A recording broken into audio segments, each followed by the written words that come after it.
BJP. അധികാരത്തിൽ വന്നാൽ അതിവേഗ റെയിൽ പദ്ധതി നടപ്പിലാക്കുമെന്ന് ആവർത്തിച്ച് ഇ. ശ്രീധരൻ. ബി.ജെ.പി. അധികാരത്തിൽ വന്നാൽ 3 മാസം കൊണ്ട് പദ്ധതി നടപ്പാക്കും. അക്കാര്യത്തിൽ ബി.ജെ.പിക്കാരൻ എന്ന നിലയിൽ ഉറപ്പു പറയാനാകുമെന്നും ഇ. ശ്രീധരൻ പറഞ്ഞു.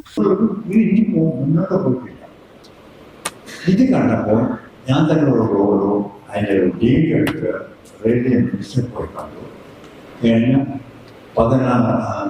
ജാനുവരി 14 റെയിൽവേ മിനിസ്റ്റർ പോയി കണ്ടത് ഇങ്ങനെ എക്സ്പ്ലെയിൻ ചെയ്തു.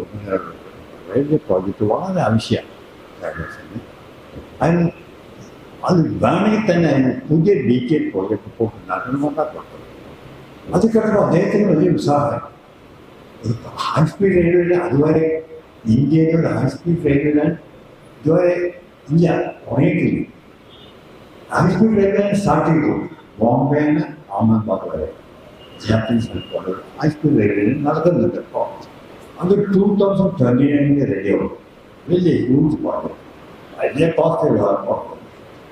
അപ്പോൾ ഇത് കേട്ടപ്പോൾ അദ്ദേഹത്തിന് വലിയ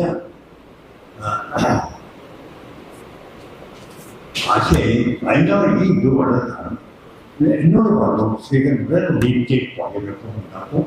അത് കിട്ടുകയും നമ്മൾ കേരള ഗവൺമെൻറ് സമ്മതം കഴിഞ്ഞാൽ എന്നിട്ട് പുതിയ ഒരു പ്രോജക്റ്റ് നോക്കാം. അത് കഴിഞ്ഞ് വന്നിട്ടാണ് ഞാൻ ഇതിലേക്ക് ഇറങ്ങിയത്. അതിവേഗ റെയിൽവേ പദ്ധതിയുമായി ബന്ധപ്പെട്ട് മലപ്പുറത്ത് സംഘടിപ്പിച്ച ജനസമ്പർക്ക പരിപാടിയിലാണ് ഇ. ശ്രീധരന്റെ പ്രതികരണം. പരപ്പനാടൻ പൾസ്.